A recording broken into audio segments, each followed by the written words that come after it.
Paranormal Ville video podcast. Haunting and mysteries of the Red River Gorge and beyond.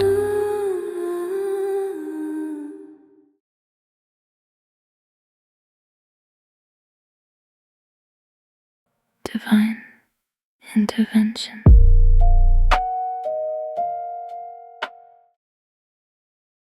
So, Charisse, I think it's important that we talk about divine intervention at our haunted cabin. Sure.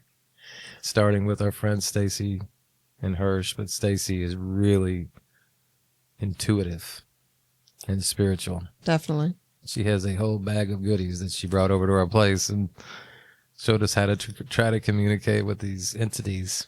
Yeah. And one of the things that she brought, Or what are known as divining rods or dowsing rods, Dowsing or even rods. doodlebugs. They have all kinds of names. And these actually go back to Ancient Egyptian. time. Yeah, Egyptian. You okay, Jeff? So these actually go back to Egyptian days. You can trace the history of the witching rods. What do they call them? Divining rods. Divining. They have on the side of the walls of the Egyptian temples and things. They have shots of people using rods To find water, to find find water minerals, and maybe open up the spirit world, maybe. which is what happened in our place. They've been used as such of late, yes. But they're a lot more reliable. Let's just try this real quick. Are there any spirits here with us trying to communicate? Now, we all grew up with the magic 8-ball, right? So let's just see what happens. Are there You any? have to turn it the other way. Are there any? I'm waiting. No, you have to turn it upside down. Would you wait until I ask the question? You don't even know how to work. You know how to work the rods, but not the ball. Yeah. Okay, it's been a while. Yeah, I guess so. 50 years. So, is there any spirits trying to communicate with us today while we're shooting our Paranormal Ville podcast?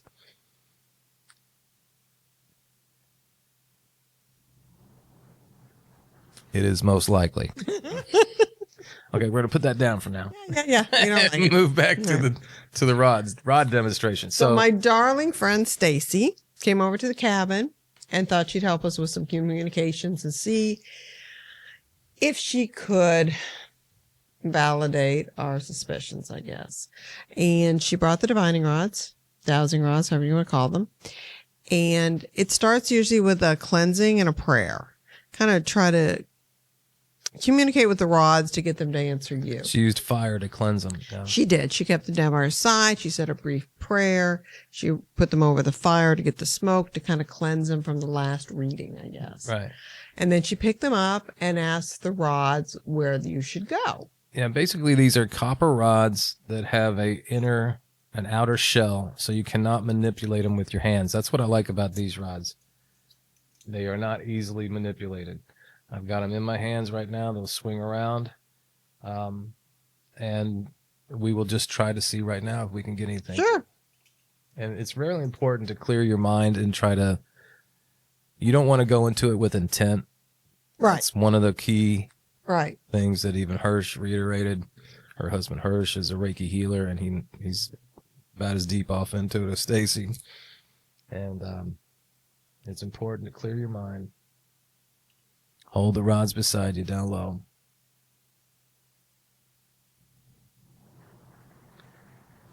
We come in peace, and we would like to try to communicate. Is there anybody that would like to try to use these rods? We're going to ask yes or no questions. Can you move the rods to indicate what a yes is? Holy crap. Out. That just happened. Okay. Okay, thank you for that. I didn't expect that. Okay. Make sure they're level. What can we use for a no?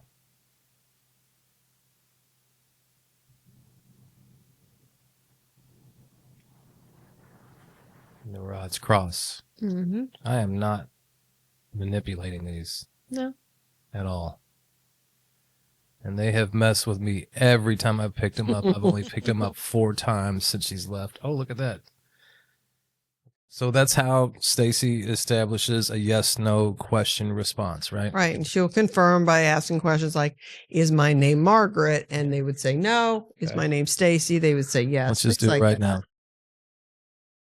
Is my name Bill? Yes. Your name is Bill. Thank you. I almost forgot. Thank you for that. I'm a little freaked right now. Man. I don't know if I'm ready for this. Hang on. This is amazing, actually, Jeff. Good call. Jeff recommended we go ahead and just try to demo these things. And then we'll tell the story.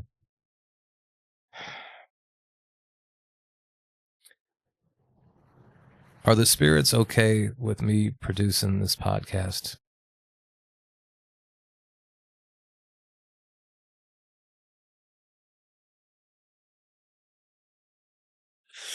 Not at all. Not at all. Whoa. What's it trying to tell you?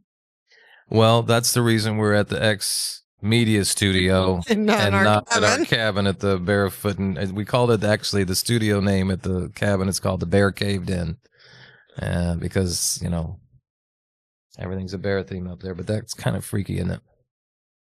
Especially since we could not run any cameras or do anything we wanted without something happening.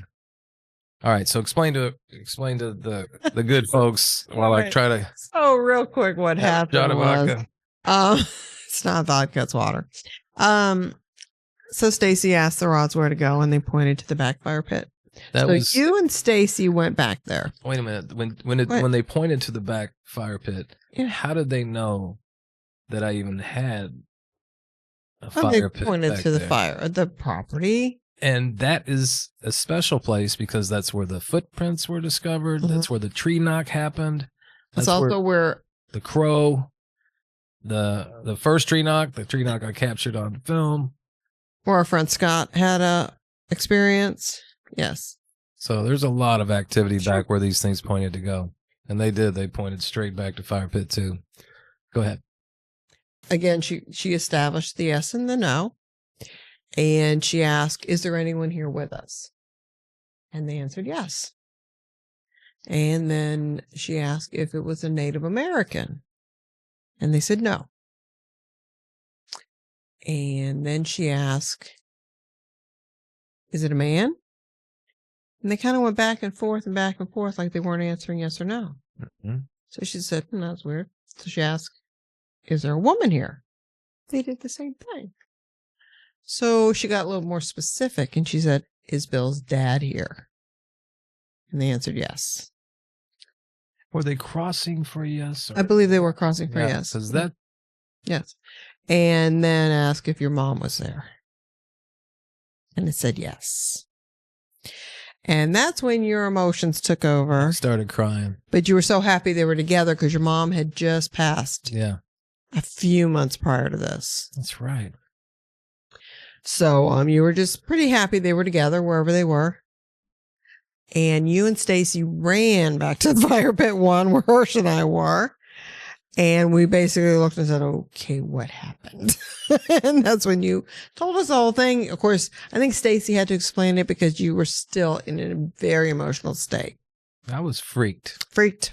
I mean, because it wasn't just a few questions, and I know we abbreviated it. Yeah, just to get some base. There was probably 10 or 12 intelligent responses again. But that was scary enough to get the answers or feel like something was there. Yeah. But then when it became your mom and dad, that was the end of it for you. Yeah. You were just so emotional. We're going to fast forward. Stacy gave you your own set of divining rods, which we have here. These are from my friend Stacy.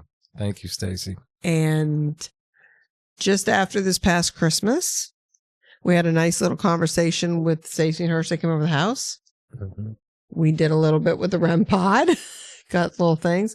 And then you told Stacy about how much activity was going on in the bedroom. I had showed them the video.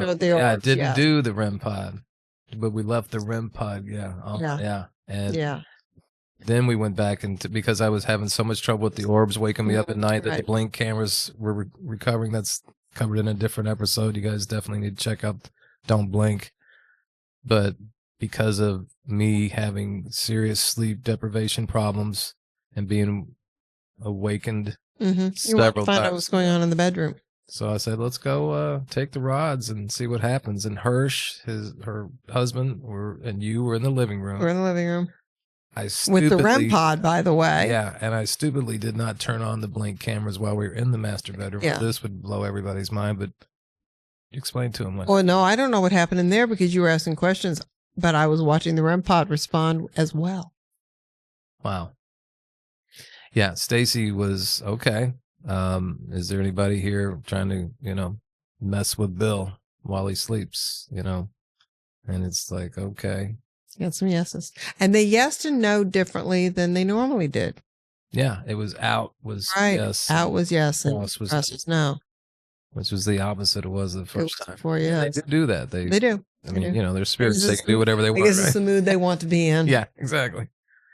But it was several questions to establish that her name. Oh, that's right. She's like, "Is my name Stacy?" Yes. Where is Bill? And they pointed to the right. I mean, both of them. It's weird that they don't cross or go wide, but they pointed to both of them point towards me, which happened with another knucklehead friend. That happened out in our studios. Yeah, you were playing around with. I don't know these things that they seem to like me. They do. But she got serious and said, are the orbs that are flying around in this room meaning Bill harm? And I was grateful that they said no. And I said, that's it. That's all I need to know. Mm-hmm. And if they're just flying through and enjoying the view, and if they could stop waking me up, that'd be nice. But it was profound. It was. And there was a question in there, and I don't remember exactly what it was. I'll have to check the footage. But you asked a specific question, and the REM pod answered too. We knew somebody was there with us because Hirsch and I just went, oh, wow. Yeah, we're going to try to get Stacy and Hirsch to come on, but if they don't, maybe we can get an audio recording of her recollection, because it's kind of still freaking me out that, exactly. I'm missing bits and pieces. But when things like this happen, you have to consider it to be divine intervention. Would you call it that? Sure. When the spirits are intervening from the divine. Well, I'm hoping it's our friends that have been our divine intervention. Did she ask about the lady that passed away in the cabin? I think that was it too, and it wasn't her. We don't use her name. She's like Beetlejuice. If you say it 3 times, she's going to show up. That's not true. True. That's not very true. We just try to keep it. Yeah, respectful. That's it. That's right. Yeah. So good. Well, there we go. We talked a little bit about our other more basic ghost hunting tool. Yes. No electronics involved in this one. And I'm going back to the 8-ball. Hang on. Is Jeff enjoying shooting these podcasts? Most definitely. Thank you, Jeff. Unexpected bonus footage. When the shoot was over, Bill continued with the rods, so Jeff got out his cell phone and captured this. Can you point to Jeff in the room?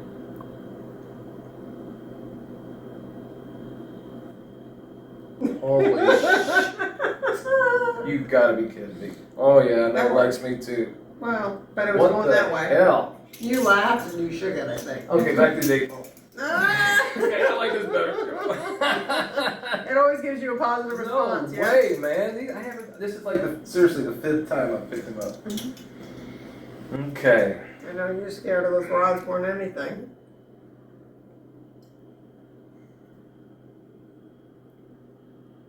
Are the spirits okay with me producing this podcast?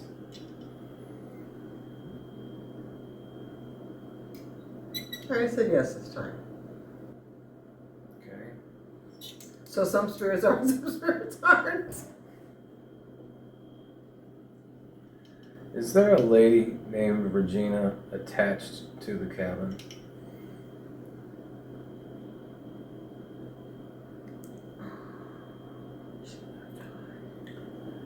And that's actually the question that we forgot to reiterate that she did move on.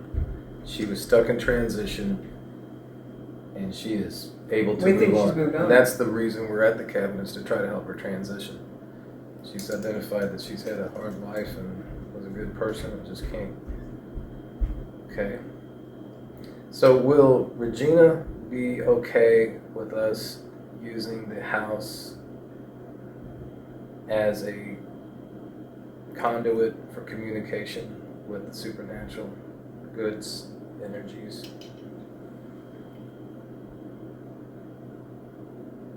Holy shit, I cannot believe they're moving on their own, man. Cut. God, bless it. 5 minutes after Bill and Charisse left, Jeff had his own supernatural experience. While in the bathroom, he heard a scratching on the closet door from the inside. He swears when he put his ear to the door to listen more closely, it was apparent. It was directly scratching on the door. After opening the door, a little freaked out, nothing was in the closet except for his clothes and one other new item. Bill's shirt he had hung there earlier